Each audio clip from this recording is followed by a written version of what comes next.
Et justement, la Chine est en passe d'ouvrir une nouvelle ère. Avec son leader Xi Jinping, le Parlement vient de lui accorder l'abolition de la limite des mandats présidentiels. On va retrouver Clément Le Goff sur place. Clément, 42 ans après Mao Tse-tung, le nouveau guide du pays dans un contexte économique et diplomatique bien différent, impose finalement progressivement son pouvoir absolu.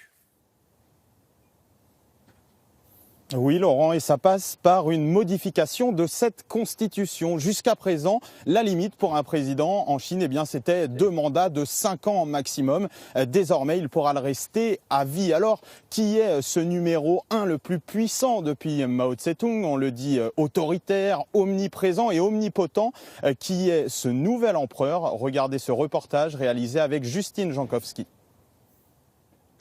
Une allure bonhomme et l'assurance de celui qui se sait intouchable. Xi Jinping applaudit, président tout-puissant. Aujourd'hui, près de 3000 députés votaient pour modifier la Constitution. Le numéro 1 chinois peut-il rester chef de l'État à vie? Résultat sans aucun suspense. 2958 voix pour, 2 contre et 3 abstentions.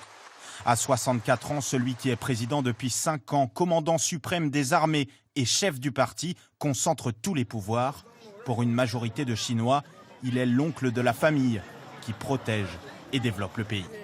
Tonton Xi, il fait des bonnes choses. Il fait des réformes en Chine et la vie du peuple s'est beaucoup améliorée. 2 mandats, c'était trop court. Désormais, son règne est sans limite et sans partage. Car Xi Jinping, objet d'un culte de la personnalité, est aussi celui qui muselle toute critique, réprime tout opposant. Hu Jia est un des rares dissidents chinois encore en liberté, surveillé. Lui le dit et l'écrit, je suis contre la présidence à vie. Xi Jinping est en train de transformer l'État policier en empire. Ce qu'il veut, c'est régner pendant très longtemps.